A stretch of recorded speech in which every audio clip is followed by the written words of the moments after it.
의사 선생님 계세요? 제발 제 딸 좀 살려주세요. 죄송합니다. 저는 의사가 아닙니다. 절망 속에서 기적을 만날 수 있을까요? 희귀병으로 걷지 못하던 아이, 전 세계에서 가장 비싼 치료제, 상상도 못할 병원 시스템, 한 외국인 엄마의 눈물 어린 사투와 작은 소녀의 기적을 지금 실시간 감동 채널에서 전해드립니다. 구독과 좋아요는 영상 제작에 큰 힘이 됩니다. 그럼 오늘의 사연 시작합니다. 그날은 보스턴에 차가운 봄비가 내리고 있었습니다. 병원 입구의 형광등 불빛은 희뿌옇게 퍼졌고 바닥은 축축하게 젖어 있었습니다. 그 속에서 한 여자가 낯선 남자의 팔을 붙잡고 있었습니다. 목소리는 떨렸고 눈물인지 빗물인지 모를 액체가 얼굴을 타고 흘러내리고 있었죠. 선생님, 제 딸 좀 살려주세요. 제발요. 도와주세요. 그 남자는 눈을 크게 뜨며 당황한 듯 고개를 저었습니다. 저 죄송합니다. 저는 의사가 아닙니다. 그제야 그녀는 자신이 붙잡고 있던 남자가 의사가 아니라는 걸 알아챘습니다. 흰 가운이 아니었습니다. 회색빛 코트, 축축하게 젖은 자락이 무겁게 늘어져 있었죠. 절박한 마음에 한국인처럼 보이는 그 남자를 병원 의사로 착각했던 것이었습니다. 너무도 부끄러웠고 숨고 싶을 만큼 창피했습니다. 그녀는 그대로 병원 밖으로 달아났습니다. 하지만 그날 그 찬비 내리던 병원 복도 앞에서의 짧은 오해는 그녀와 딸, 그리고 그 남자의 삶까지 완전히 바꾸는 계기가 되었습니다. KT는 보스턴 다운타운 모닝글로리라는 작은 카페에서 바리스타로 일하고 있습니다. 일은 새벽 6시부터 오후 2시까지 커피를 만들고 페이스트리를 정리하고 문을 여는 손님들을 맞이하는 일상을 반복합니다. 그 시간이 끝나면 곧장 병원으로 달려가 딸을 돌봅니다. 딸, 에밀리. 금발 곱슬머리에 파란 눈을 가진 사랑스러운 7살 아이입니다. 태어날 때부터 아빠를 꼭 빼닮았고 항상 천사 같았죠. 그러나 에밀리는 지금 척수성 근위축증이라는 희귀 유전병을 앓고 있습니다. 시간이 지날수록 근육이 약해지고 결국 걷지 못하고 심한 경우엔 호흡까지 어려워지는 병입니다. 처음에는 성장통이라 여겼습니다. 걷는 게 늦고 계단을 힘들어하던 모습을 보며 병원을 찾았고 정밀 검사를 통해 병명이 밝혀졌습니다. 희귀병이라는 진단이 떨어진 순간 그녀의 삶은 송두리째 흔들리기 시작했습니다. 보험회사는 새로운 치료법을 실험적이라며 보장하지 않았습니다. 기존 치료 역시 대부분 본인 부담이었고 한 번 치료를 받을 때마다 수천 달러가 들었습니다. 일주일에 한 번은 반드시 받아야 하는 물리 치료비까지 포함하면 그녀의 바리스타 월급으로는 도저히 감당할 수 없는 수준이었습니다. 밤에는 온라인으로 영어를 가르치고 주말에는 다른 카페에서 일하며 돈을 벌었습니다. 하지만 의료비는 늘어나는 속도를 늦출 수 없었습니다. 한밤중 에밀리를 안고 있으면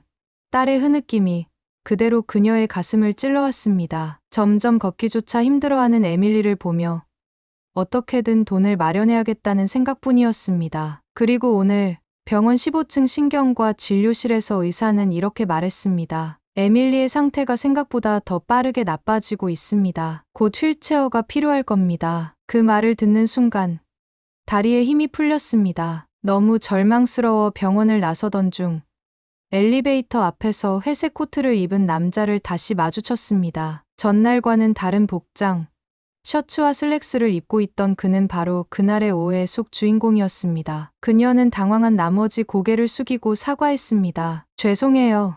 어제 제가 너무 예민했어요. 그저 누군가 의사라도 잡고 싶었어요. 남자는 조용히 웃으며 말했습니다. 괜찮아요. 이해해요. 정말요. 그는 자신을 연우라고 소개했습니다. 하버드 의대에서 박사과정을 밟고 있는 연구생이라고 했습니다. 한국에서 온 지 6개월 정도 되었고 아직 미국 생활에 적응 중이라고 했습니다. 그날 그 둘의 대화는 그렇게 시작되었습니다. KT는 그날 이후로도 그 남자, 연우 씨의 얼굴이 잊히지 않았습니다. 병원에서 마주친 짧은 대화였지만 그의 눈빛에는 무언가 이상한 위로가 담겨 있었기 때문입니다. 세상이 끝난 것 같은 고통 속에서 그 짧은 미소 하나가 며칠 동안 그녀를 지탱해 주었다고 했습니다. 그리고 그 다음날 아침, 그녀는 다시 카페에 나왔습니다. 모닝글로리. 새벽의 공기는 아직 차가웠고 유리창엔 이슬이 맺혀 있었습니다. 늘 그렇듯 원두를 갈고 페이스트리를 진열하던 중 문이 열렸습니다. 종소리가 울리고 동시에 익숙한 목소리가 들려왔습니다. 아메리카노 한 잔 부탁드릴게요. 고개를 든 순간 그녀는 순간 숨이 멎는 줄 알았습니다. 그 사람이었습니다. 연우 씨가 조용한 셔츠 차림으로 카운터 앞에 서 있었습니다. 전날 병원에서의 기억이 머리를 스쳤고 얼굴이 화끈거렸습니다. 어제 정말 죄송했어요. 제가 너무 실례를 했죠. 그녀는 사과하며 조심스럽게 쿠키 하나를 내밀었습니다. 사과의 표시예요. 한국 분들은 이런 거 안 좋아하실지도 모르겠지만 연우 씨는 쿠키를 받아들고 부드럽게 웃었습니다. 좋아해요. 특히 블루베리 쿠키. 그날 둘은 그렇게 다시 대화를 시작했습니다. 병원에서의 어색했던 첫 만남이 무색할 정도로 카페 안 공기는 조용하고 따뜻했습니다. 창밖으로는 겨울이 끝나가고 있었지만 그 시간만큼은 마치 봄처럼 포근했습니다. 연우는 연구 이야기를 들려주었습니다. 미국의 겨울이 얼마나 매서운지, 하버드 실험실에서 밤늦게까지 이어지는 실험, 그리고 한국과는 완전히 다른 연구 문화 속에서 적응해가는 이야기였습니다. 그는 겸손하게 말했지만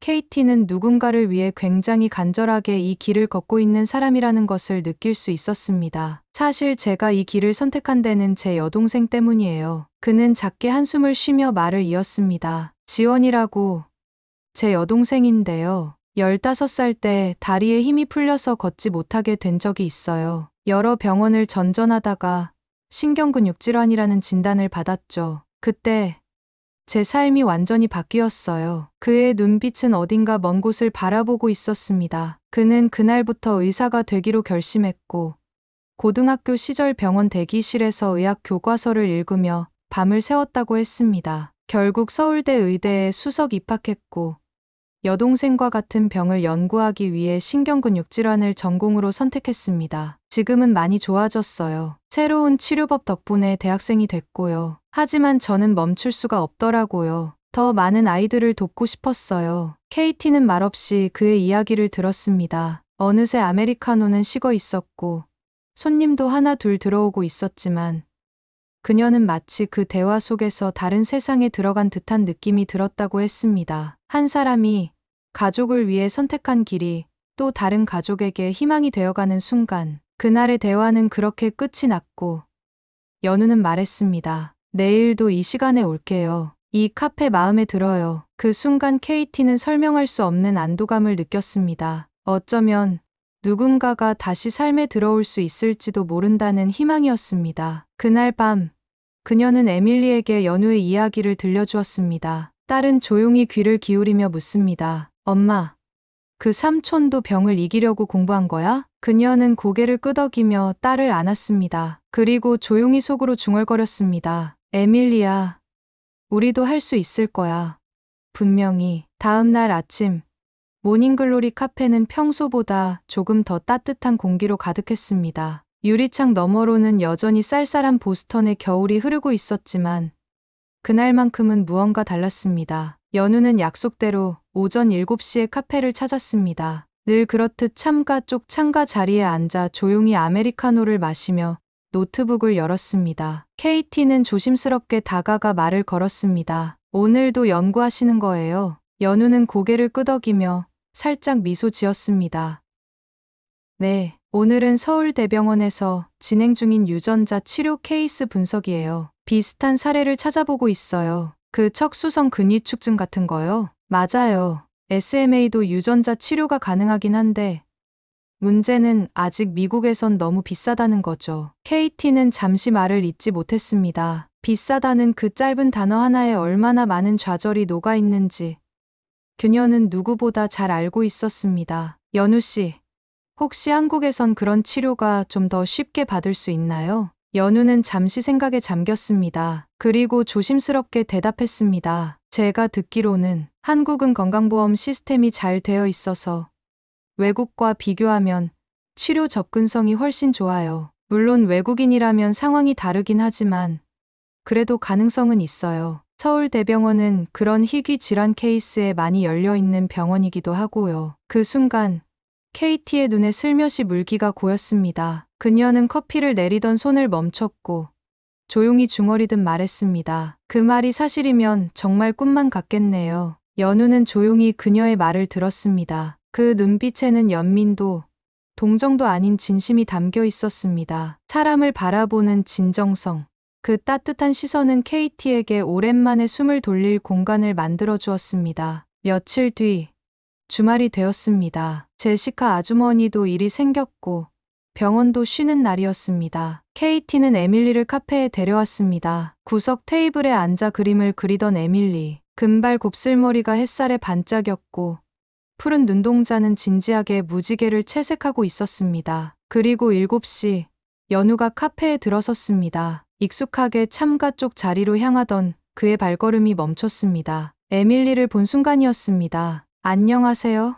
그의 목소리에 에밀리는 고개를 들고 바라보았습니다. 낯선 사람 앞에선 항상 수줍어하던 아이였지만 이상하게도 이번에는 다르게 웃었습니다. 마치 오래전부터 알던 사람을 만난 듯한 반응이었습니다. 연우는 조심스럽게 에밀리의 맞은편에 앉았습니다. 품에서 작은 스케치북을 꺼냈고 연필을 들었습니다. 이거 우리 동생이 아플 때 자주 그려줬던 거예요. 토끼예요. 그가 그린 건 다리에 붕대를 감고 있는 작은 토끼였습니다. 서툴지만 정성스러운 그림이었고 에밀리는 눈을 반짝이며 그림을 들여다보았습니다. 이 토끼 다리가 아프대요. 저처럼요. 그 말에 순간 공기가 멈춘 듯 했습니다. 그러나 연우는 부드럽게 웃으며 말을 이었습니다. 맞아요. 그런데 이 토끼에겐 특별한 마법의 신발이 있거든요. 이걸 신으면 하늘도 날 수 있고 구름 위도 걸을 수 있어요. 에밀리는 눈을 동그랗게 뜨고 말했습니다. 진짜요?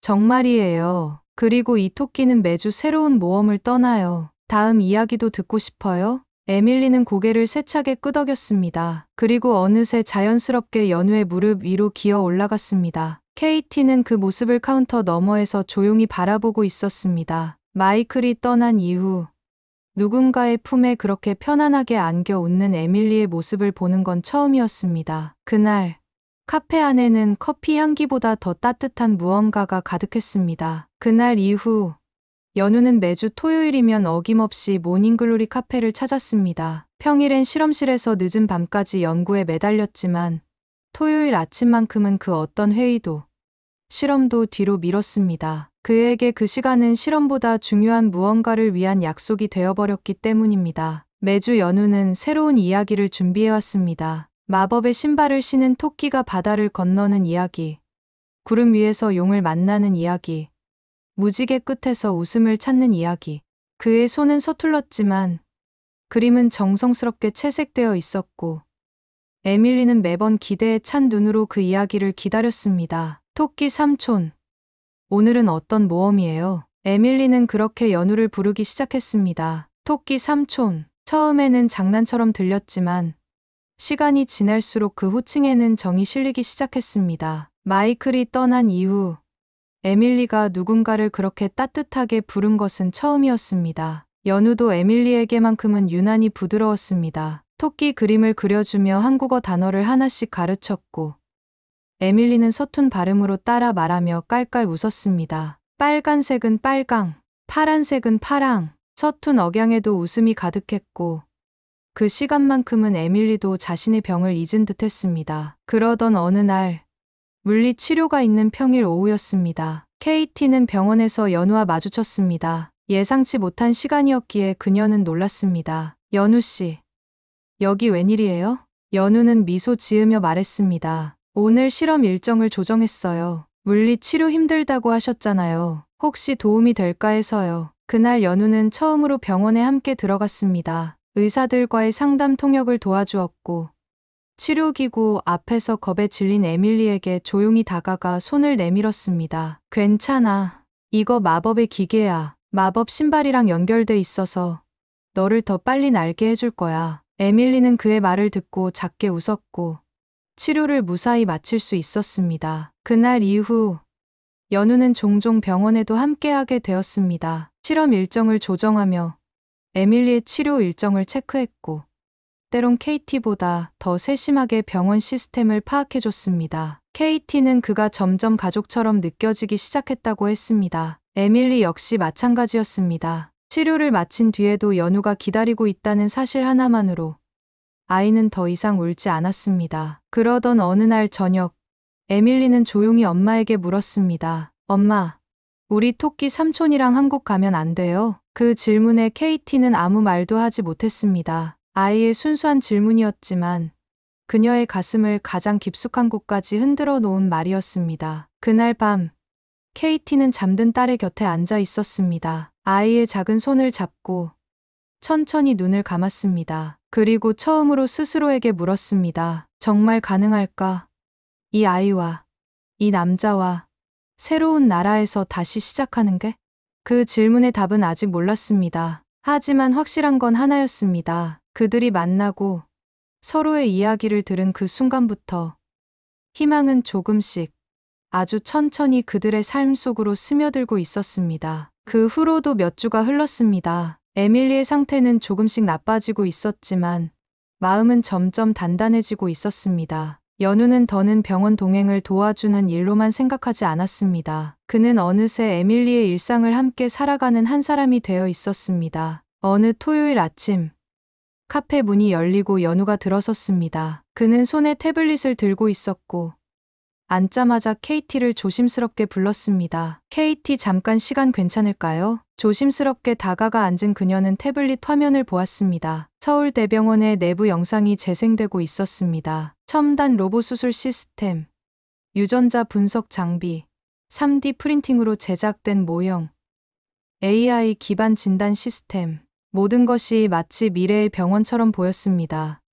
여긴 어디예요? 서울대병원 희귀질환 센터입니다. 지금 연구 협력 중인 병원이에요. KT는 말없이 화면을 바라보았습니다. 영상 속 병원은 미국의 그것과는 전혀 다른 모습이었습니다. 대기 없이 바로 진행되는 검사, 수십 개의 모니터가 연결된 진료 시스템, 협업하는 여러 전문의들의 회의 장면까지. 그 모든 것이 그녀가 지금껏 알고 있던 의료 시스템과는 너무도 달랐습니다. 에밀리가 옆에서 화면을 들여다보며 조용히 말했습니다. 엄마, 저기 가면 나도 잘 걸을 수 있어요? KT는 아무 말도 할 수 없었습니다. 대신 연우가 아이를 바라보며 천천히 고개를 끄덕였습니다. 응, 거기 가면 분명히 더 나아질 수 있어. 에밀리는 잠시 생각하더니 말했다고 합니다. 그럼 나 토끼 삼촌이랑 같이 가고 싶어요. 그 말에 그녀는 결국 고개를 돌려 조용히 눈물을 흘렸습니다. 아이가 자신의 몸을 걱정해서가 아니라 함께 하고 싶은 사람을 선택하는 순수한 말이었기에 더 아팠습니다. 며칠 뒤, 연우는 진지하게 제안을 했습니다. 서울대병원 측과의 상담도 이미 시작했으며 에밀리의 사례는 희망적이라는 긍정적인 의견을 받았다고 했습니다. 물론 외국인으로서의 여러 장벽이 존재하지만 아직 가능성은 충분하다고 했습니다. 당장은 큰 결정을 내리기 어려울 수도 있어요. 하지만 저는 에밀리에게 진짜 기회를 주고 싶어요. KT는 아무 말도 하지 않았습니다. 그저 창밖을 바라보며 속으로 수없이 많은 생각을 되뇌고 있었습니다. 정말 가는 게 맞을까? 전혀 알지 못하는 나라로, 언어도 다른 곳으로. 하지만 다시 생각했습니다. 지금 이곳, 보스턴에서의 현실은 어떤가? 보험 승인을 기다리며 몇 주씩 지체되는 진료, 점점 늘어나는 병원비, 그리고 점점 약해지는 딸. 결국 그날 밤, 그녀는 연우에게 단 한 문장을 보냈습니다. 우리 한국에 가요. 그 메시지를 받고 연우는 아무런 답도 하지 않았습니다. 하지만 이튿날 아침, 그는 평소보다 이른 시간에 카페에 도착했고 에밀리에게 그날의 모험 이야기를 시작하기 전 조용히 말했습니다. 우리 토끼도 이제 진짜 하늘을 나는 신발을 신어야겠네.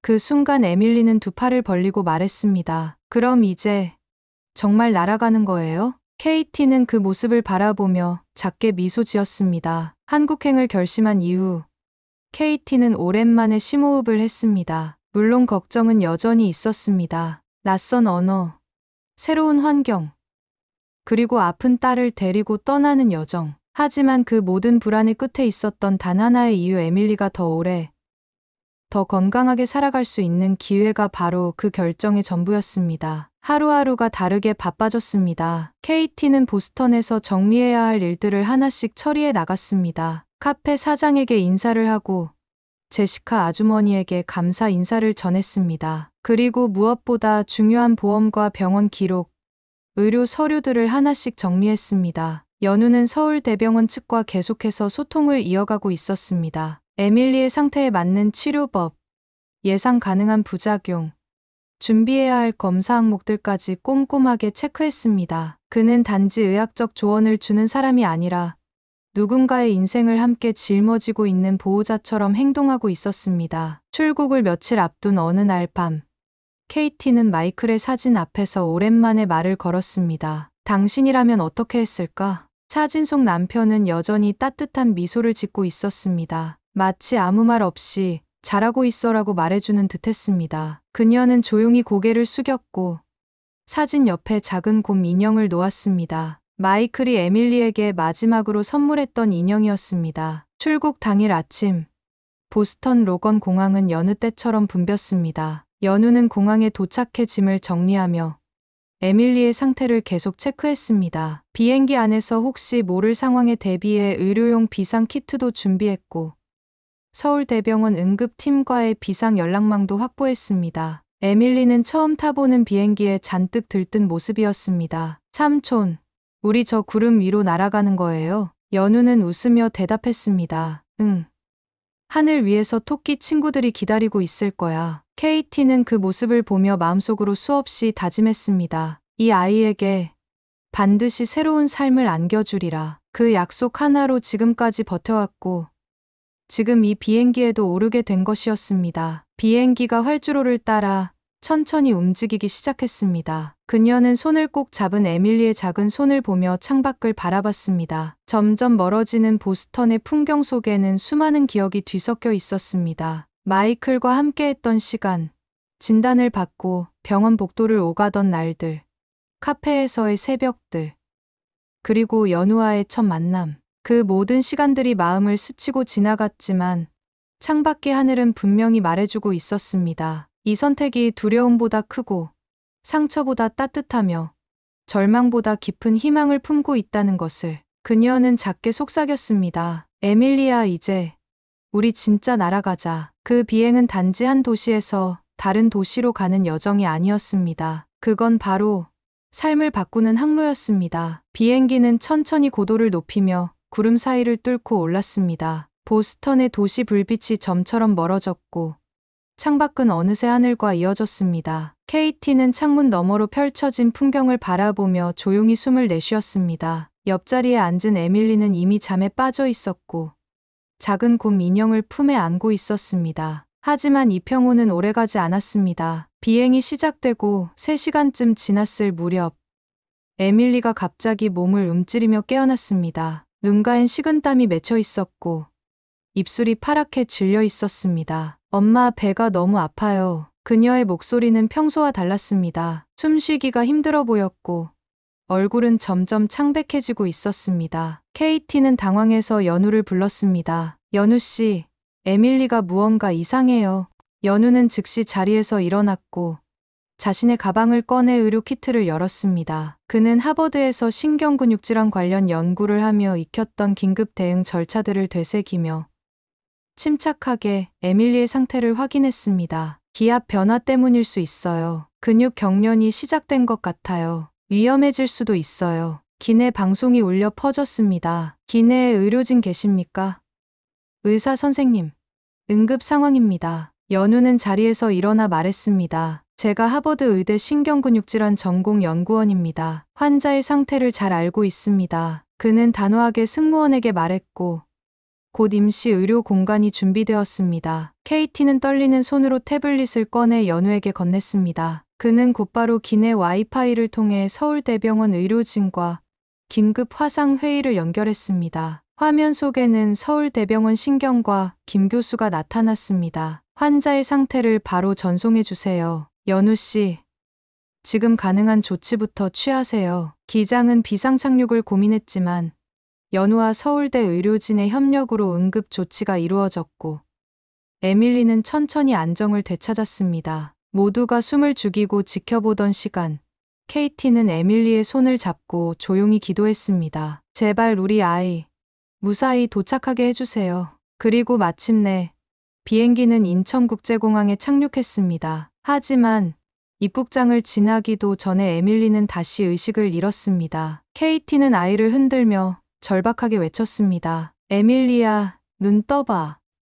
제발. 곧바로 공항 의료팀이 출동했고 서울대병원 응급팀이 미리 대기하고 있었습니다. 연우는 그날을 대비해 모든 상황을 사전에 시뮬레이션 해두었던 것이었습니다. 서울로 향하는 구급차 안, 에밀리의 상태는 여전히 위태로웠습니다. 하지만 이번에는 달랐습니다. 실시간으로 환자 정보가 병원에 전송되었고 도착과 동시에 응급실의 모든 준비가 완료되어 있었습니다. 병원에 도착한 순간 케이티는 눈앞에 펼쳐진 광경에 숨이 멎을 뻔했습니다. 마치 오케스트라처럼 움직이는 의료진, 고요하지만 신속하게 작동하는 시스템, 그리고 한치의 망설임도 없는 의사들의 손길. 걱정 마세요. 에밀리는 이제 안전합니다. 김 교수의 말에 케이티는 그 자리에 주저앉았습니다. 긴장이 한꺼번에 풀렸고 온몸에서 힘이 빠졌습니다. 그 순간 연우가 조용히 그녀를 안아주었습니다. 고생했어요. 이제 정말 시작이에요. 에밀리가 처음으로 눈을 뜬 그 다음 날, 창밖에는 벚꽃이 흩날리고 있었습니다. 눈을 깜빡이며 병원 천장을 바라보던 에밀리는 작게 말했습니다. 엄마, 여기가 한국이에요. 그 말에 케이티는 정말 처음으로 마음 깊이 안도했습니다. 그녀는 아이의 손을 꼭 잡고 대답했습니다. 그래. 우리 정말 잘 도착했어. 서울대병원 응급실. 바삐 움직이는 사람들 속에서 에밀리는 조용히 누워 있었습니다. 몸은 지쳐 있었지만 호흡은 안정됐고 얼굴에는 미세한 온기가 돌아오기 시작했습니다. 케이티는 아이의 손을 꼭 붙잡고 있었습니다. 곁에는 연우가, 그리고 눈앞에는 한국 의료진의 체계적인 움직임이 펼쳐지고 있었습니다. 그녀는 미국 보스턴에서 긴 줄을 서며 진료 순서를 기다리던 날들을 떠올렸습니다. 병원에 가기 위해 몇 주 전부터 예약을 하고 보험 승인을 받기 위해 서류를 수십 장 준비하던 기억. 하지만 지금 이곳 서울대병원에서는 모든 것이 달랐습니다. 에밀리 환자, 유전자 검사부터 먼저 진행하시고요. 3D MRI 촬영 대기 중입니다. 전산 등록 완료됐습니다. 검사 결과는 실시간으로 전송됩니다. 한 명의 환자를 위해 여러 명의 의료진이 동시에 움직이고 있었고 각자의 자리에서 역할을 정확히 수행하고 있었습니다. 병원 복도를 따라 무인 로봇이 지나가며 약품을 운반했고 의료용 태블릿에서는 실시간으로 진단 이미지가 전송되어 의사들이 바로 협의에 들어갔습니다. 정말 이게 병원 맞나요? 케이티는 믿기지 않는다는 듯 중얼거렸습니다. 연우는 조용히 웃으며 말했습니다. 여기가 서울이에요. 제가 말했잖아요. 한국은 준비되어 있다고. 그날 오후 에밀리는 집중 치료실에서 잠들었고 케이티는 병원 내 보호자 휴게실에서 연우와 함께 앉아 있었습니다. 연우는 태블릿을 켜고 설명을 이어갔습니다. 여기선 희귀병 환자들을 위한 전담 센터가 따로 있어요. 오늘 검사 대부분은 하루 안에 끝나고 내일 오전엔 첫 상담이 시작될 거예요. 미국에서는 한 달이 걸릴 일들이 하루 만에요. 네, 의료 접근성 자체가 달라요. 특히 이런 국립대 병원은 시스템이 촘촘해서 환자 중심으로 설계되어 있거든요. 케이티는 눈을 감았습니다. 긴 시간 쌓아온 미국의 의료 현실과 지금 눈앞에 펼쳐진 한국의 의료 시스템. 그 차이는 시간과 비용의 차원이 아니었습니다. 그것은 삶의 질을 결정짓는 기준이었습니다. 그녀는 조용히 말했습니다. 정말 이곳에 오길 잘했어요. 연우는 아무 말 없이 고개를 끄덕였습니다. 그날 밤, 케이티는 처음으로 병원 창밖의 풍경을 여유 있게 바라볼 수 있었습니다. 창 너머에는 서울의 불빛이 반짝였고 그 불빛 사이로 벚꽃이 살랑살랑 흩날리고 있었습니다. 그녀는 속으로 되뇌었습니다. 이곳에서라면 우리에게도 진짜 봄이 올 수 있겠지. 그리고 바로 다음 날, 본격적인 치료 여정이 시작됐습니다. 다음 날 아침, 케이티는 밤새 뒤척이다 겨우 잠이 들었던 눈을 비비며 병실로 향했습니다. 에밀리는 여전히 깊은 잠에 빠져 있었고 창밖에는 서울의 햇살이 포근하게 병실을 비추고 있었습니다. 창틀에 앉은 작은 참새 몇 마리가 아침 공기를 가르며 울고 있었고, 그 소리에 KT는 문득 미국에서의 병원 입원실 풍경을 떠올렸습니다. 텅 빈 복도, 메마른 형광등 불빛, 그리고 차가운 벽. 그와는 전혀 다른 공간이었습니다. 곧 간호사가 들어와 말했습니다. 오늘 오전 10시부터 에밀리의 첫 정밀 검사가 시작됩니다. 검사실은 이동 병상으로 안내드릴게요. 유전자 분석, 근전도 검사, 3D 체형 스캔, 심장호흡계 통합 체크까지 한 번에 진행될 예정입니다. KT는 놀랐습니다. 그중 몇 가지는 미국에서 각각 따로 예약하고 수주를 기다려야 겨우 받을 수 있었던 검사들이었습니다. 이 모든 걸 오늘 다요? 간호사는 당연하다는 듯 웃으며 대답했습니다. 네, 이게 저희 시스템입니다. 잠시 후 이동형 병상이 도착했고, 아직 기운을 회복하지 못한 에밀리는 조심스럽게 침대에 옮겨졌습니다. KT는 연우와 함께 검사실로 동행하며 딸의 손을 꼭 잡았습니다. 괜찮아. 우리 공주. 오늘은 몸 안의 용사들이 뭘 하고 있는지 알아보는 날이야. 에밀리는 희미하게 미소 지었고, 연우는 조용히 토끼 스케치북을 꺼내 또 하나의 이야기를 꺼냈습니다. 오늘은 토끼가 병원 성을 탐험하는 날이야. 그 안에 무지개 버튼이 숨어 있어서 그걸 누르면 더 이상 아프지 않게 해주는 마법이 펼쳐지거든. 에밀리는 작게 속삭였습니다. 그럼 나도 그 버튼 찾을 수 있겠지? 그럼 토끼랑 같이 찾자. 검사는 빠르게 그리고 정밀하게 이루어졌습니다. 각 검사실을 이동하며 모든 과정이 정확한 시간에 진행되었고, 각각의 결과는 의료진의 태블릿으로 실시간 전송되었습니다. 연우는 각각의 화면을 확인하며 KT에게 설명을 도왔습니다. 유전자 변이 부분인데요. 지금 보시는 이 세 가지 후보가 치료 적합성 평가에 사용됩니다. 한국에선 이런 방식으로 치료 대상자를 선별하고 있어요. 와, 미국에선 본 적도 없는 시스템이에요. 그녀는 진심으로 놀라고 있었습니다. 단지 검사를 빠르게 한다는 것을 넘어 이 모든 데이터가 실제 치료 계획으로 바로 이어진다는 사실이 믿기지 않았습니다. 모든 검사가 끝난 뒤 의료진은 KT와 연우를 별도의 상담실로 안내했습니다. 그리고 그곳에서 그녀는 인생에서 두 번째로 희망이라는 단어를 다시 붙잡았습니다. 에밀리 환자에 대한 유전자 분석 결과, 최근 임상에서 적용되고 있는 졸겐스마 치료제 대상자로 적합할 가능성이 높습니다. 의사의 말에 그녀는 한동안 아무 말도 하지 못했습니다. 너무 많은 생각이 머릿속을 가로지르고 있었고, 입술은 자꾸 떨렸습니다. 그리고 결국 작게 한마디를 했습니다. 진짜 가능한 건가요? 의사는 고개를 끄덕였습니다. 물론 비용이나 행정적 절차가 있긴 하지만 충분히 도전할 수 있는 영역입니다. 중요한 건 우리가 이제 시작할 수 있다는 겁니다. 그날 저녁, KT는 병실 창가에 앉아 서울의 저녁 노을을 바라보며 연우에게 말했습니다. 이 도시는 정말 숨겨진 마법 같은 곳이네요. 연우는 웃으며 대답했습니다. 아직 시작도 안 했어요. 이제 진짜 마법이 펼쳐질 시간이에요. 그리고 그 순간 그녀는 느꼈습니다. 절망 속에서도 다시 시작할 수 있다는 것. 그리고 이 땅에서라면 진짜 기적이 일어날지도 모른다는 희미한 가능성을. 서울에서의 첫날 아침, KT는 눈을 뜨자마자 병실 천장을 물끄러미 바라보았습니다. 창문 밖으로는 아침 햇살이 뽀얗게 퍼지고 있었고, 멀리서 들려오는 차량 소리도 낯설지 않게 들렸습니다. 에밀리는 여전히 곤히 자고 있었고, 연우는 병실 구석에서 태블릿으로 메일을 확인하고 있었습니다. 이곳이 서울이구나. 그녀는 스스로에게 그렇게 되뇌었습니다. 며칠 전까지만 해도 전혀 알지 못했던 이 도시에 이제는 자신과 딸의 모든 희망이 걸려 있었습니다. 아침 9시, 간호사가 병실 문을 두드렸습니다. 오늘은 재활의학과 협진 상담과 로봇 보조 치료 프로그램 초기 평가가 예정된 날이었습니다. KT는 아직 완전히 회복되지 않은 에밀리를 조심스럽게 휠체어에 태우고 병실을 나섰습니다. 병원 복도는 놀라울 만큼 조용했고,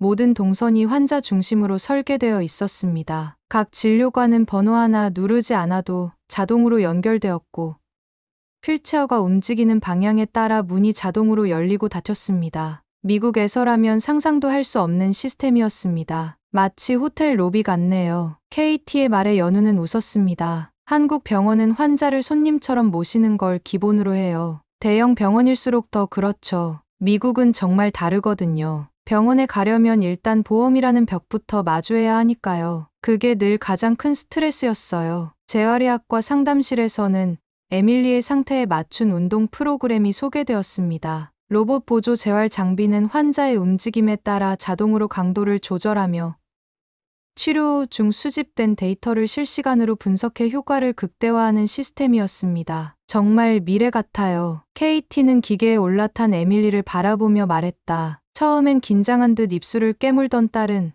점점 웃음을 되찾고 있었습니다. 그녀의 두 다리를 감싸는 기계 장치가 천천히 움직이며 걸음걸이를 모방할 때마다 딸의 눈동자에는 살아있는 생기가 돌기 시작했습니다. 엄마, 나 진짜 걷고 있는 것 같아. 그 한마디에 KT는 눈물이 날 뻔했습니다. 너무도 오랜만에 듣는 아이의 밝은 목소리였습니다. 그날 오후 퇴원 후 머물 임시 숙소에 도착한 세 사람은 간단한 짐을 정리했습니다. 서울대병원에서 걸어서 10분 거리의 작은 오피스텔이었고 연우가 지인을 통해 어렵게 구한 곳이었습니다. 집 안은 작고 소박했지만 그녀에겐 낯설고도 따뜻한 공간이었습니다. 여기서 다시 시작하는 거구나. KT는 짐 정리 중 마이클의 사진이 담긴 작은 액자를 조심스럽게 침대 머리맡에 올려두었습니다. 그 사진을 본 에밀리는 조용히 말했다. 아빠가 보면 좋아할 것 같아. 우리가 여기까지 왔다는 거.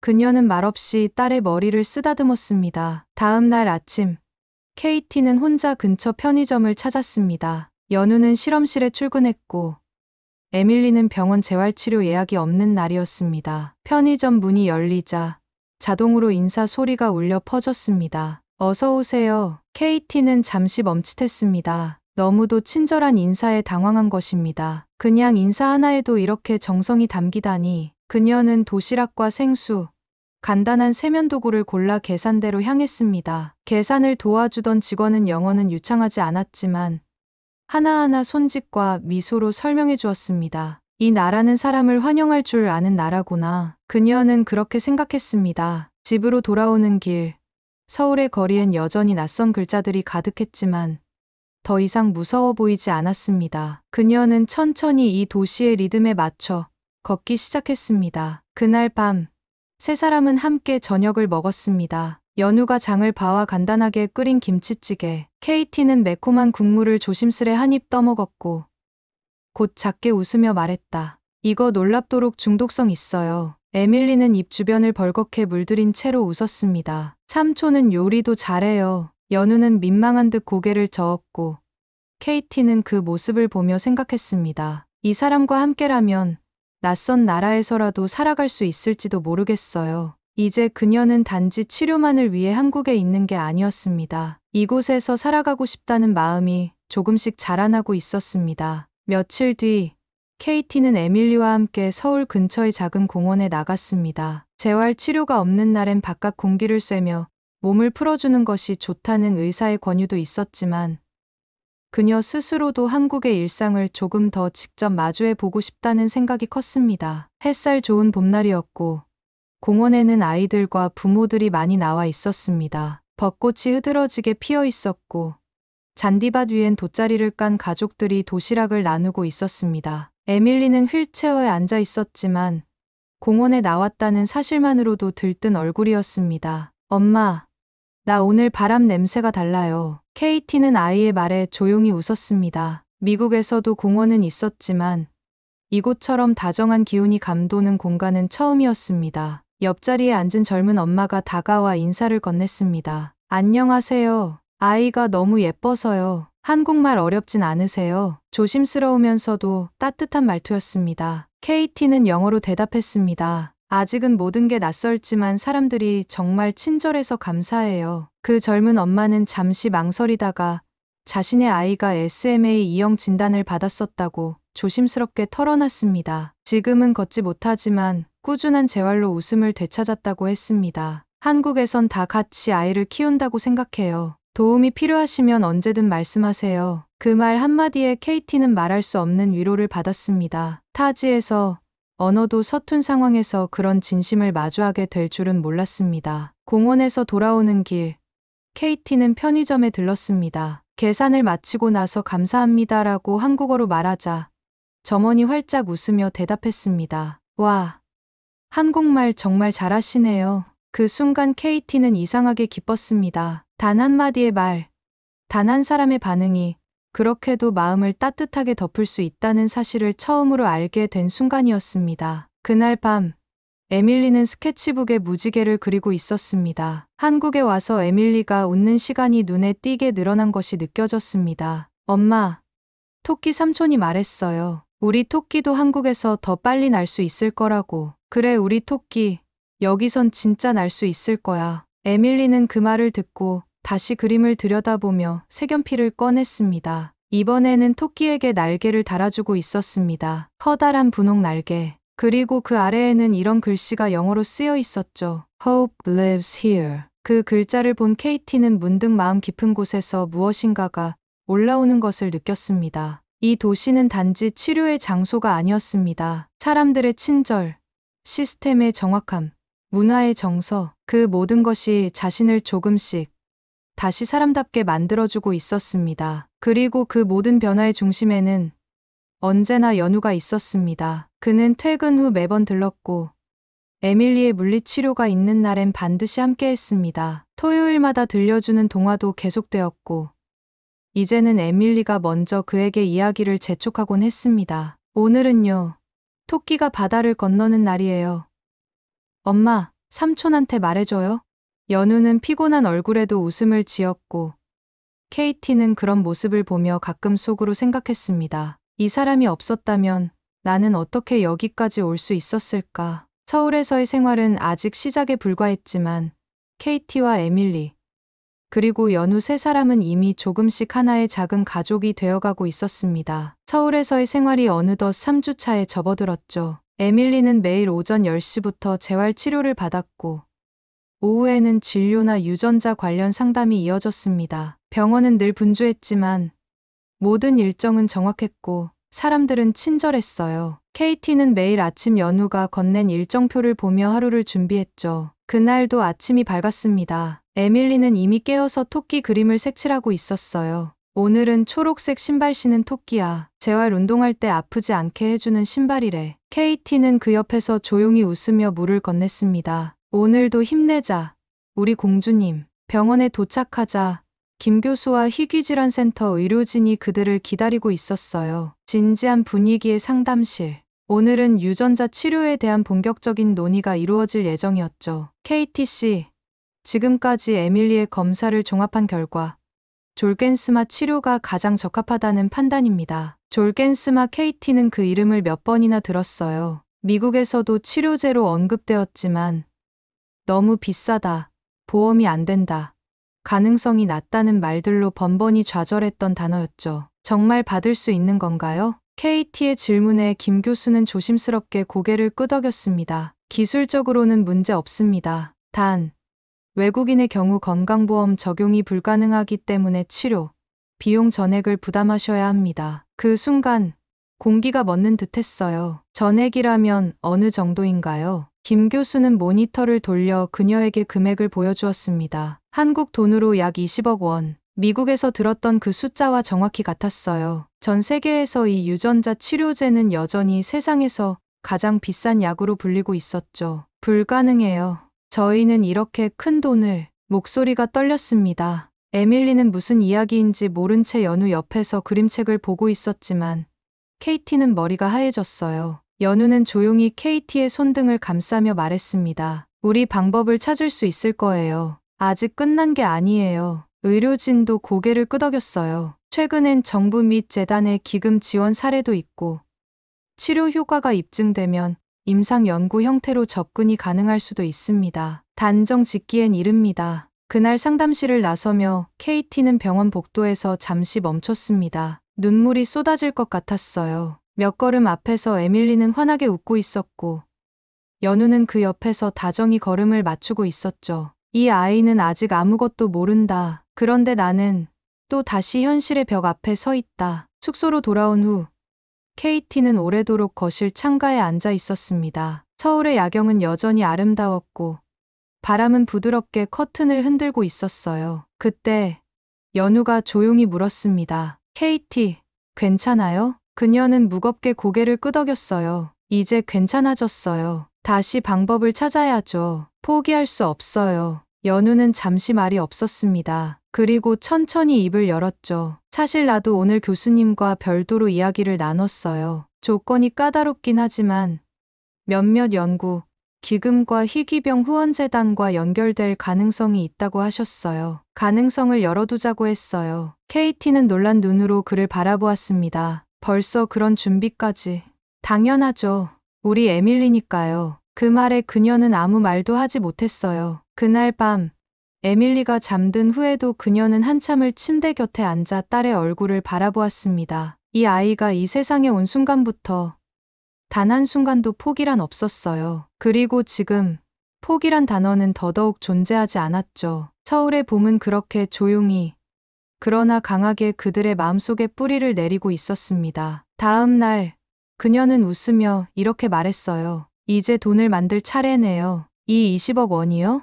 연우의 지인이 운영하는 작은 찻집에서 KT는 다시 한번 입술을 꾹 다물었습니다. 며칠이 지났지만 그 숫자는 머릿속을 떠나지 않았어요. 지갑도, 통장도, 미래도 모두 까맣게 막힌 것 같았죠. 이렇게 큰 금액을 어떻게?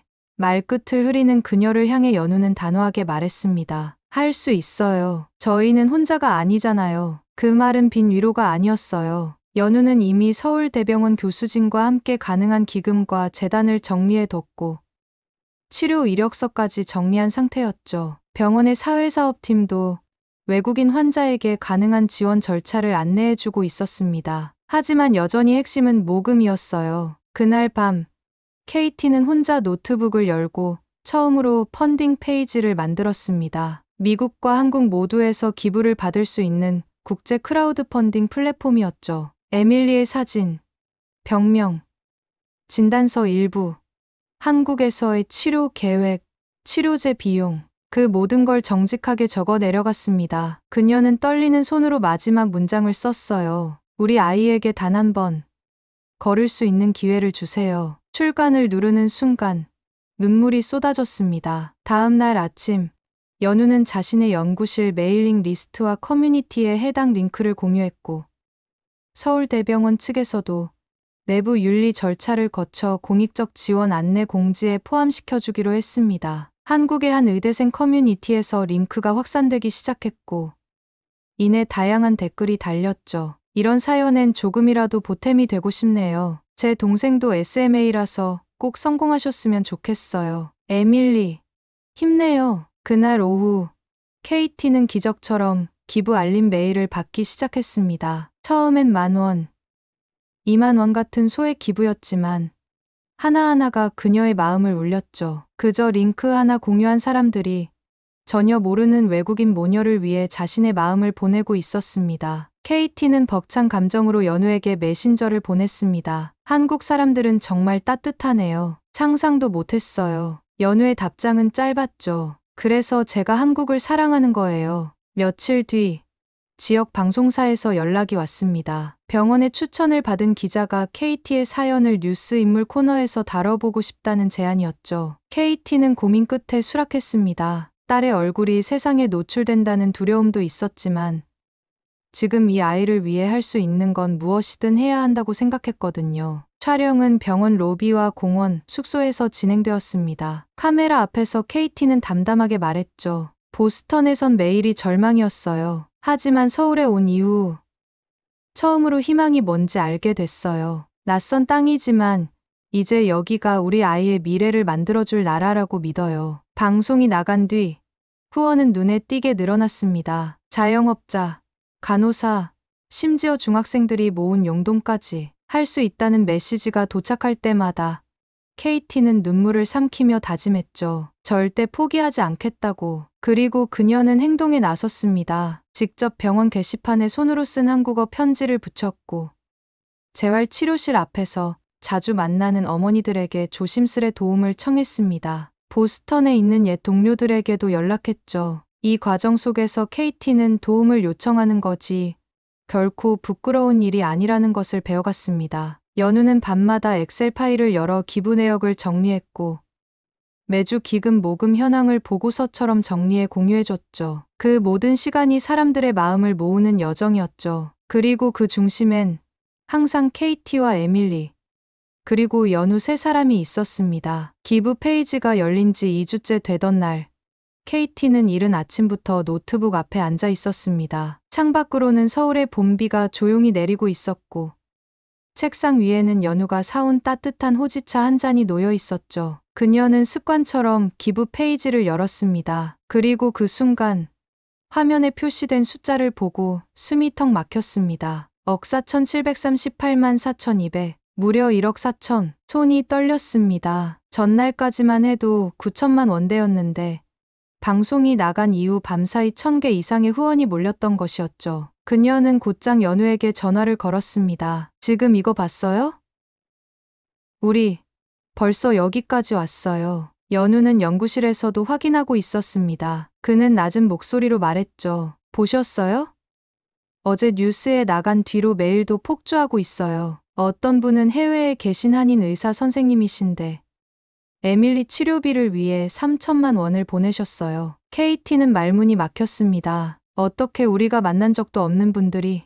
그녀는 감정이 북받쳐 말을 잇지 못했죠. 이방인으로서 낯선 나라에 와 있었지만 그녀는 지금 그 어떤 고향보다 따뜻한 품에 안겨 있는 듯한 기분이었습니다. 그날 밤 에밀리가 잠든 후 두 사람은 숙소 거실에 앉아 있었습니다. 조용한 조명 아래 책상 위엔 기부 리스트와 후원자들의 메시지가 가득한 노트북 화면이 켜져 있었죠. 연우 씨 정말 고마워요. 당신이 없었다면 난 이 모든 걸 상상도 못했을 거예요. 연우는 고개를 저었습니다. 제가 아니에요. 에밀리가 만든 거예요. 그리고 KT 씨가 버티고 견뎌낸 결과죠. 그 말에 KT는 고개를 떨궜습니다. 너무 많은 감정이 한꺼번에 몰려왔죠. 연우는 조용히 말을 이었습니다. 사실 처음 카페에서 KT 씨를 봤을 때 이상하게 끌렸어요. 눈이 정말 지쳐 있었는데 그 안에 희망을 포기하지 않은 불빛이 있었거든요. 그녀는 조용히 고개를 들었습니다. 전 당신 눈에서 같은 걸 봤어요.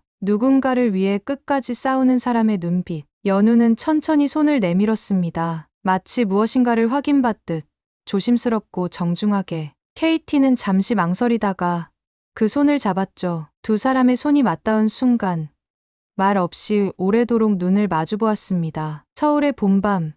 그렇게 조용히 하나의 인연이 더 단단해지고 있었죠. 며칠 뒤 기부금은 어느덧 1억 8천만 원을 돌파했습니다. 이젠 정말 마지막 단계를 준비할 시간이었죠. 병원 측에서도 졸겐스마 치료 일정과 최종 투여 절차에 대해 논의하기 시작했고 연우는 약물 도착에 맞춰 이번 일정도 조율했습니다. 에밀리는 여전히 웃고 있었고 그림 속 토끼에게는 어느새 날개가 두 쌍이 되었죠. 이건요.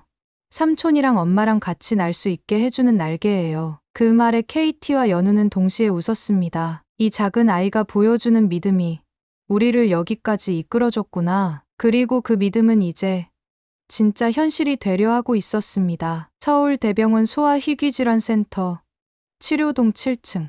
병동은 평소보다 더 조용했습니다. 의료진은 바쁘게 움직이고 있었지만 걸음 하나 말 한마디까지 조심스러웠죠. 그날은 에밀리에게 졸겐스마를 투여하는 날이었습니다. 치료는 일상적인 링거처럼 보이는 주사 한 번으로 이루어졌지만 단 한 번, 그 한 번으로 아이의 평생이 바뀔 수 있는 가능성. 전 세계에서 가장 비싼 약물로 불리는 그 기회가 오늘 이 작은 병실에서 시작되려 하고 있었죠. 에밀리는 흰 환자복을 입고 침대에 누워 있었고 KT는 아이 곁에 앉아 손을 꼭 잡고 있었습니다. 연우는 의료진 옆에서 모든 과정에 함께하며 혹시라도 생길 변수에 대비하고 있었죠. 우리 공주, 떨려? 에밀리는 고개를 저었습니다. 안 떨려. 왜냐하면 엄마랑 삼촌이랑 같이 있으니까. 그 말에 KT는 눈가가 붉어졌습니다. 아이는 여전히 이 모든 상황의 무게를 이해하지 못했어요. 그러나 동시에 가장 중요한 걸 알고 있었죠. 곁에 누가 있는가, 자신을 믿고 끝까지 지켜보는 사람이 있다는 것. 김 교수는 조용히 KT에게 설명했습니다. 투여 후 1시간 정도는 철저하게 모니터링합니다. 부작용 발생 확률은 매우 낮지만 긴장을 늦추지 않아야 합니다. 연우 씨가 함께 있으니 걱정 마세요. 곧 약물이 담긴 투명한 주사백이 링거 거리에 올려졌고 천천히 혈관을 타고 아이의 몸속으로 들어가기 시작했습니다. 그 순간 병실 안은 숨소리조차 멎은 듯 고요했어요. KT는 에밀리의 이마에 입을 맞췄습니다. 괜찮아. 잘하고 있어. 우리 딸. 연우는 아이에게 토끼 인형을 건네주며 속삭였어요. 이제 이 토끼도 마법의 신발을 신었어. 조금만 지나면 정말 하늘을 날 수 있을 거야. 에밀리는 조용히 고개를 끄덕이고 토끼 인형을 꼭 끌어안았습니다. 시간은 느리게 흘렀습니다. 그 1시간이 마치 하루처럼 길게 느껴졌죠. KT는 온 신경을 아이의 숨결과 표정에 집중했고 연우는 태블릿으로 실시간으로 기록되는 생체 수치를 분석하고 있었어요. 그리고 1시간 5분이 지났을 무렵 김 교수가 고개를 끄덕이며 말했습니다. 생체 반응 안정적입니다. 부작용 없이 약물 전달이 완료되었습니다. 그 말 한마디에 병실 안은 조용히 무너졌습니다. KT는 손으로 얼굴을 가리고 소리 없이 울었고 연우는 그녀의 어깨를 조용히 감싸 안았습니다. 김 교수와 간호사들도 그들을 조용히 지켜보았죠. 감정이 넘치되 조심스럽게 흘러야 하는 시간이었어요. 그날 저녁 병실에는 희미한 전등만 켜져 있었습니다. 에밀리는 피곤했는지 깊이 잠들어 있었고 KT와 연우는 창가에 나란히 앉아 서울 야경을 바라보고 있었어요. 정말 해냈네요. KT가 말하자 연우는 고개를 끄덕이며 조용히 웃었습니다. 끝까지 왔어요. 여기까지. 그녀는 그 말에 고개를 숙였어요. 그리고 조심스럽게 물었죠. 연우 씨는 왜 이렇게까지 해주는 거예요? 솔직히 연구원 이상의 일을 하고 있어요. 잠시 침묵이 흘렀습니다. 연우는 조용히 말했어요. 처음엔 동생 때문이었어요. 지원이가 아프던 시절 우리 가족은 세상에서 완전히 고립된 느낌이었거든요. 누가 뭘 도와줄 수 있다는 걸 믿지 못했어요. 그는 손에 들고 있던 스케치북을 펼쳤습니다. 거기엔 토끼가 하늘을 나는 그림이 그려져 있었어요. 색색의 구름, 무지개, 반짝이는 별들 사이로 2마리 토끼가 함께 날고 있었죠. 지금은 알겠어요. 누군가에게 손을 내밀면 세상은 그 손을 잡아줄 수 있다는 거. 그 말에 KT는 조용히 그의 손을 잡았습니다. 이제 우리도 누군가에게 그런 사람이 될 수 있을까요? 연우는 대답 대신 그녀의 손을 더 꽉 잡았어요. 치료 다음 날 에밀리는 잠에서 깨어나자마자 말했습니다. 엄마, 내 다리가요. 어제보다 가벼워요. 그 말에 KT는 아이를 끌어안았습니다. 물론 당장은 눈에 띄는 변화가 없을 수도 있어요. 하지만 아이의 마음에 심어진 할 수 있다는 믿음은 무엇보다 빠르게 몸을 움직이게 할지도 몰랐습니다. 졸겐스마 치료가 이루어진 지 정확히 11일째 되는 날, 에밀리는 물리치료실 한가운데서 처음으로 2손을 뻗어 일어나려고 했어요. 아직 완전히 서는 건 아니었지만 그녀의 엉덩이가 휠체어 쿠션에서 살짝 떠오른 그 순간 재활치료실 전체가 숨을 죽였습니다. 에밀리야, 천천히. 그래. 좋아, 조금만 더. 물리치료사의 목소리는 조심스럽지만 희망으로 가득 차 있었습니다. KT는 바로 곁에서 손을 내밀고 있었습니다. 연우는 한쪽에서 카메라로 이 장면을 기록하고 있었고 누군가의 첫 번째 기적을 남기는 일이었습니다. 에밀리의 무릎이 살짝 떨리며 다시 주저앉았지만 그녀의 얼굴엔 실망 대신 웃음이 가득했습니다. 봤어요? 엄마, 저 일어났어요. KT는 딸을 와락 안으며 속삭였습니다. 그래, 봤어. 너 정말 최고야.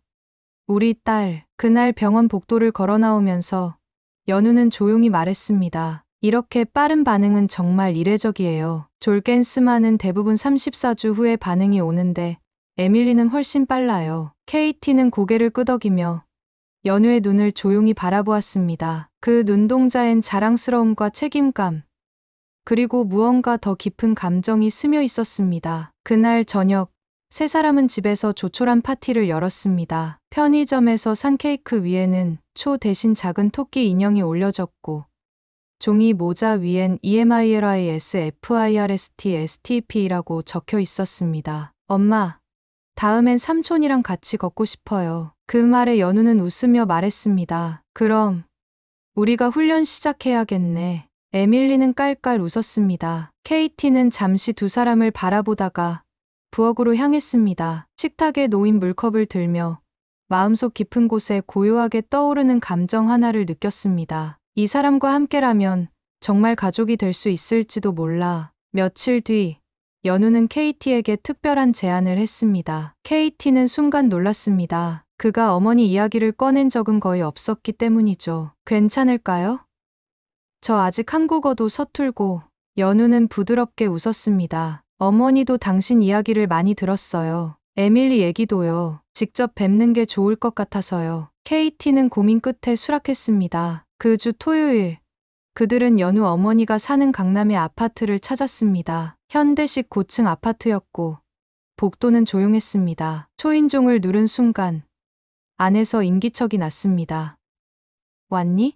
연우 어머니의 목소리는 낮고 단호했습니다. 문이 열리자 단아한 중년 여성의 얼굴이 드러났습니다. 그녀는 조용히 인사를 건넸습니다. 안녕하세요. 들어오세요. 거실엔 깔끔한 정갈함이 느껴졌고 탁자 위에는 따뜻한 차와 과일이 정갈하게 놓여 있었습니다. 에밀리는 조용히 연우 옆에 앉아 있었고 KT는 다소 긴장된 표정으로 자리를 잡았습니다. 대화는 조심스럽게 시작되었습니다. 날씨 이야기, 한국 생활 적응 이야기, 병원 이야기 겉보기엔 평화로웠지만 대화의 맥락엔 긴장감이 서려 있었습니다. KT 씨가 아이와 함께 한국에 오기로 한 결정, 쉽지 않았을 텐데요. 연우 어머니가 조용히 말하자 KT는 미소 지으며 고개를 끄덕였습니다.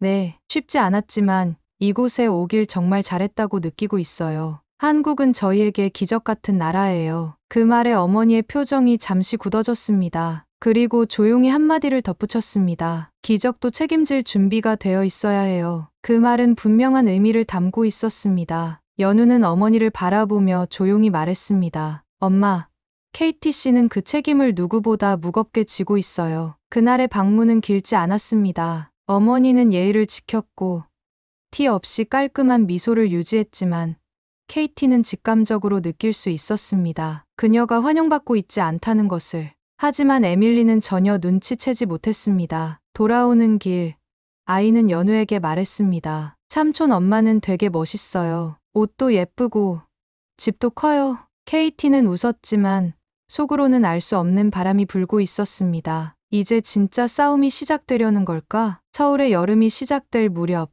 병원 복도엔 에어컨 바람이 돌고 있었습니다. 에밀리는 주 3회 재활 치료를 꾸준히 받고 있었고 점점 더 긴 시간 동안 서 있을 수 있게 되었습니다. 짧게나마 한두 걸음을 떼는 날도 있었습니다. 의사들은 기적적인 회복이라고 표현했고 KT는 매일이 선물 같았습니다. 하지만 모든 것이 순탄했던 건 아니었습니다. 어느 월요일 아침, 에밀리는 평소처럼 치료를 위해 휠체어에 앉아 있었지만 표정이 어두웠습니다. KT가 물었습니다. 어디 불편해? 에밀리는 작게 고개를 끄덕였습니다. 다리가 아파요. 안 움직여져요. KT는 심장이 철렁 내려앉았습니다. 곧바로 담당이에게 연락했고 병원 측은 응급 정밀 검사를 준비했습니다. 그날 하루 에밀리는 다시 병실 침대에 누워 있었고 KT는 연우에게 전화를 걸어 울먹이며 말했습니다. 다시 돌아간 것 같아요. 그날처럼 연우는 실험 일정을 취소하고 병원으로 달려왔습니다. 의사들은 염증 반응과 면역 반응 가능성을 언급하며 일시적일 수 있지만 예의주시해야 한다고 했습니다. 치료 후 24주 차에 가끔 나타나는 흔한 반응이라는 설명에도 KT는 마음을 놓을 수 없었습니다. 정말 괜찮아질까요? 의사의 말에 연우가 먼저 대답했습니다. 괜찮아질 겁니다. 몸이 변화를 겪고 있는 거니까요. 무서운 건 이해하지만 이건 과정이에요. 그날 밤 병원 복도 끝 의자에 앉아 KT는 긴 한숨을 내쉬었습니다. 연우가 옆에 앉아 있었습니다. 그는 주머니에서 작은 은반지를 꺼냈습니다. 단순한 디자인의 얇은 고리였습니다. 이거 제 첫 논문 발표하고 받은 상금으로 샀어요. 언젠가 정말 특별한 순간에 주려고 했던 건데. KT는 놀라 그를 바라보았습니다. 연우는 잠시 말을 멈췄다가 천천히 입을 열었습니다. KT, 저와 결혼해 주세요. 말을 들은 순간 그녀는 아무 말도 할 수 없었습니다. 현실을 감당하겠다는 결심이었고 한 생명을 끝까지 함께하겠다는 약속이었습니다. 하지만 다음 날 연우 어머니는 직접 병원을 찾아왔습니다. 잠깐 얘기 좀 하자. 세 사람만 남은 병실 복도 끝. 그녀는 차가운 표정으로 말했습니다. 연우야, 제정신이니? 넌 이제 막 커리어를 시작했어. 내 인생도 살아야지. 연우는 담담히 대답했습니다. 엄마, 전 지금 제가 살아있다고 느껴요. 이 선택은 단순한 감정이 아니에요. 어머니는 KT를 향해 시선을 돌렸습니다. KT 씨, 난 당신을 비난하고 싶지 않아요. 하지만 연우가 감당하기엔 너무 많은 걸 안고 있어요. KT는 조용히 말했습니다. 저는 혼자가 아니에요. 연우가 함께 있어요. 저희는 서로를 선택했어요. 그 말에 어머니는 한동안 침묵했고 결국 아무 말 없이 병원을 나섰습니다. 그날 밤 에밀리는 열이 조금 있었지만 다시 잠에서 깨어 웃었습니다. 엄마, 나 꿈 꿨어요. 토끼가 구름 위를 뛰어다니고 있었어요. 나랑 삼촌이랑 셋이서. KT는 눈물을 삼키며 아이를 안았습니다. 세상 어떤 바람도 이 아이의 웃음을 멈추게 할 수 없을 것 같았죠. 그녀는 속으로 되뇌었습니다. 우리는 반드시 이겨낼 거야. 어떤 벽도, 어떤 반대도. 왜냐하면 이제 우리는 가족이니까. 다시금 병실에 고요한 평온이 찾아왔습니다. 일주일간의 정밀 관찰 기간이 끝났고 에밀리의 염증 수치와 면역 반응도 서서히 정상으로 돌아왔어요. 걱정했던 합병증은 발생하지 않았고 의료진은 조심스럽게 회복 궤도에 올라섰다는 소견을 전했습니다. 다시 걸음 훈련을 시작해도 괜찮을 겁니다. 김 교수의 말에 KT는 두 손을 모아 감사 인사를 전했어요. 에밀리는 아직 기운이 다 회복되진 않았지만 눈동자에는 다시 익숙한 생기가 돌고 있었습니다. 토끼 삼촌, 이번엔 무지개 다리 건너는 연습해야 돼요. 그 아이의 말 한마디에 병실이 웃음으로 가득 찼습니다. 연우는 한 손에 작은 스케치북을 들고 와서 에밀리 옆에 앉았어요. 무지개 다리는 세 명이 함께 건너야 진짜 효과가 있대. 준비됐어? 준비됐어요. 그 순간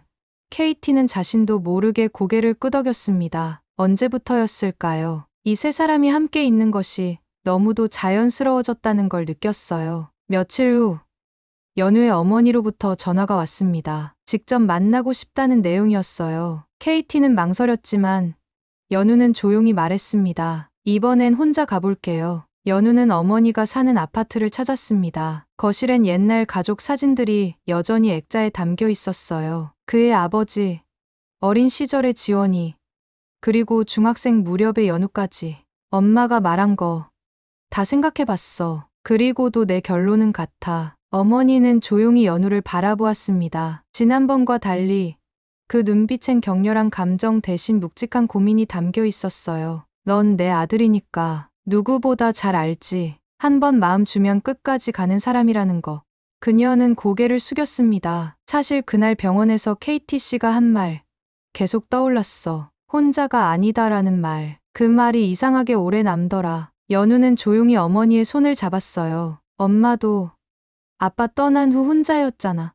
그 마음 나는 알아요. 그리고 이제 내가 누군가의 옆에 있어 주고 싶어요. 오래도록 이어진 침묵 끝에 어머니는 한숨을 내쉬었습니다.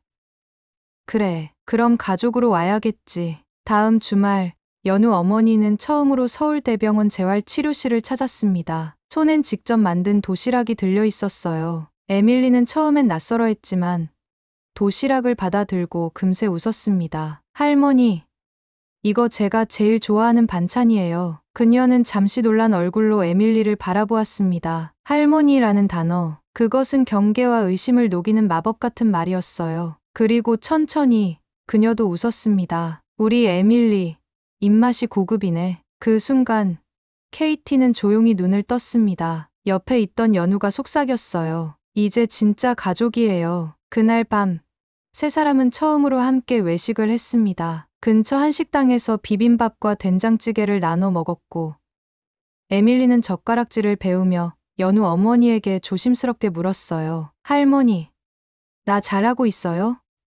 그럼 아주 잘하고 있지. 작은 식탁 위에서 웃음이 피어올랐습니다. 그건 마치 오래전부터 이어져 온 진짜 가족의 풍경 같았어요. 그리고 그 다음 주 병원 재활치료실에서 또 하나의 기적이 일어났습니다. 에밀리가 처음으로 자신의 힘으로 새 걸음을 걸은 것이었죠. 의료진은 숨을 죽였고 KT는 눈물을 참지 못했습니다. 연우는 재빨리 영상으로 그 순간을 담았죠. 그리고 다시는 지워지지 않을 한 문장을 스케치북 한 구석에 적었습니다. 너의 발걸음이 우리 모두의 희망이야. 서울의 여름 하늘은 그날 유난히 맑았습니다. 에밀리가 세 번째 걸음을 내디딘 이후 변화는 놀라울 만큼 빠르게 진행되었습니다. 처음엔 몇 초도 버티지 못하던 다리가 이제는 한 발 한 발 힘을 실어가기 시작했죠. 치료실 복도 끝까지 혼자 걸은 날, 의료진은 기립박수를 쳤습니다. 누군가는 그 장면을 조용히 촬영했고, 그것은 곧 서울대병원 홈페이지에 희망 영상으로 업로드되었죠. 그 영상 속에서 에밀리는 토끼 인형을 들고 환하게 웃고 있었습니다. 이제 저도 걸을 수 있어요. 한국이 저한테 마법을 줬어요. 그 장면을 처음 본 KT는 목이 메었습니다. 그동안의 나날들이 떠올랐죠. 보스턴의 겨울, 눈물로 얼룩졌던 병원 복도, 새벽마다 카페로 향하던 발걸음, 그리고 연우를 처음 만났던 그 순간까지. 정말로 여기까지 왔구나. 치료 후 한 달이 지나자 의료진은 에밀리에게 외래 진료 체계로 전환을 제안했습니다. 더 이상 집중 치료실이 아닌 일반 회복 환자로 등록할 수 있는 상태라는 뜻이었죠. 이제 진짜 일상으로 돌아갈 시간입니다. 김 교수의 말에 KT는 조용히 고개를 끄덕였습니다. 그리고 처음으로 딸을 병원이 아닌 학교에 보내는 상상을 해보았죠. 작은 교복을 입고 책가방을 메고 손을 흔들며 등교하는 에밀리의 모습이 선명하게 떠올랐습니다. 그날 저녁, 연우는 KT에게 작은 상자를 건넸습니다. 이건 우리 셋을 위한 거예요. 상자 안에는 작은 가족 등록 신청서가 들어 있었습니다. KT와 에밀리, 그리고 연우, 세 사람의 이름이 나란히 적혀 있었죠. 법적 절차는 아직 몇 가지 남아 있었지만 그 문서 한 장만으로도 KT는 눈물이 났습니다. 이제 진짜 가족이에요. 연우는 웃으며 말했습니다. 가족이란 건요, 피보다 마음이 먼저라고 생각해요. 그리고 우린 누구보다 단단한 가족이에요. 그로부터 며칠 뒤, 에밀리는 휠체어 없이 처음으로 서울 시내를 걸었습니다. 여의도 한강공원, 연우가 밀던 휠체어는 비어 있었고, KT는 아이의 옆에서 조심스럽게 손을 잡아주고 있었죠. 벚꽃은 이미 진 지 오래였지만, 하늘은 맑고 바람은 따뜻했습니다. 에밀리는 작은 노트에 자신이 직접 만든 이야기책을 들고 있었죠. 제목은 하늘을 나는 토끼와 무지개 달이었습니다. 공원 한쪽 벤치에 앉아 에밀리는 조심스럽게 그 이야기를 읽어주기 시작했습니다. 옛날 아주 먼 나라에서 토끼는 걷지 못했어요. 하지만 어느 날 구름을 타고 나타난 두 사람이 있었어요. 하나는 따뜻한 미소의 삼촌, 하나는 용감한 엄마. 그리고 함께 무지개 다리를 건너기 시작했죠. 그 이야기는 마치 이들의 지난 시간을 그대로 옮겨놓은 것 같았습니다. 연우는 조용히 에밀리의 머리를 쓰다듬었고, KT는 눈을 감고 하늘을 올려다보았죠. 여기가 바로 우리가 살기로 한 나라야. 다음 날 KT는 서울의 한 온라인 매체와 인터뷰를 진행했습니다. 외국인 보호자로서의 삶, 한국 의료 시스템에 대한 인상, 그리고 에밀리를 통해 느낀 한국이라는 나라의 의미에 대해 이야기했죠. 한국은 제게 두 번째 고향이자 희망의 나라예요. 저는 이곳에서 딸을 다시 만났어요. 그리고 이 나라의 사람들은 우리 가족의 손을 잡아줬습니다. 전 세계 어디서도 이렇게 체계적이고 따뜻한 의료 시스템은 보지 못했어요. 그녀는 마지막으로 이렇게 덧붙였습니다. 한국은 치료의 장소를 넘어 우리의 삶을 다시 시작하게 해준 나라입니다. 인터뷰가 끝난 후 연우는 KT의 어깨를 토닥였습니다. 자랑스러워요. 정말로.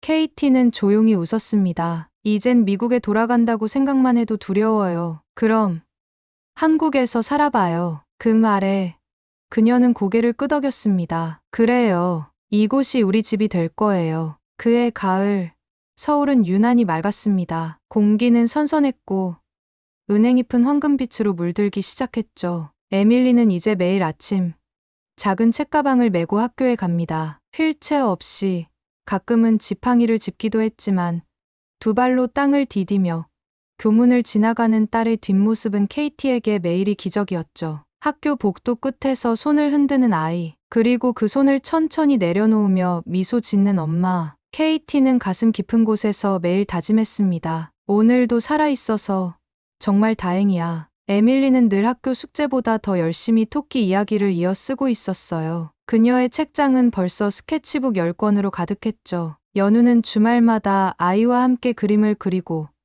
글을 타이핑해 전자책으로 만들어줬습니다. 그 중 하나는 결국 지역 도서관의 어린이 창작물 전시회에서 특별상을 받았죠. 수상 소감에서 에밀리는 이렇게 말했습니다. 저는 예전엔 걷지 못했어요. 그런데 한국에서 마법을 만났어요. 엄마, 삼촌, 그리고 병원 선생님들 저를 다시 걷게 해줬어요. 관중석의 케이티는 흐르는 눈물을 감추지 못했어요. 연우는 아이의 머리를 쓰다듬으며 그 장면을 지켜보았죠. 그 장면은 서울의 한 방송국 다큐멘터리에 실리기도 했고, 영상은 한국뿐 아니라 미국에서도 많은 사람들의 마음을 울렸습니다. 몇 달 후, 작은 가족 파티가 열렸습니다. 장소는 연우 어머니의 집이었죠. 이제는 할머니로 불리는 그녀는 에밀리를 위해 손수 미역국과 불고기를 준비하셨습니다. 그날은 바로 케이티와 연우의 혼인신고 기념일이기도 했어요. 정말 결혼한 거예요. 그럼 우리 가족 되는 거죠? 에밀리의 질문에 연우는 환하게 웃으며 대답했죠.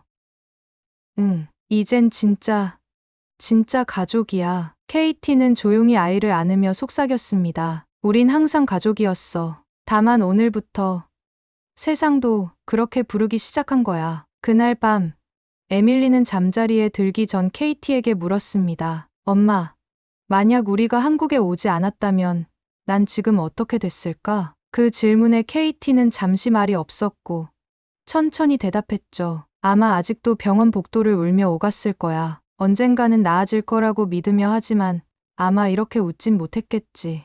에밀리는 이불을 당기며 말했어요. 나는 한국에 와서 정말 행복해요. 엄마도. 불이 꺼진 방 안. 케이티는 천장을 바라보며 혼잣말을 했습니다. 한국은 단지 치료를 해준 나라가 아니야. 우리에게 새로운 생명을 준 나라야. 이야기를 마치며 케이티는 이렇게 전했어요. 만약 지금도 절망 속에서 무언가를 포기하려는 누군가가 있다면 꼭 말해주고 싶어요. 세상 어딘가엔 당신의 아이를 걸을 수 있게 해주는 나라가 있다는 거요. 그리고 그곳이 바로 대한민국이었어요. 오늘의 사연, 여러분 어떻게 보셨나요?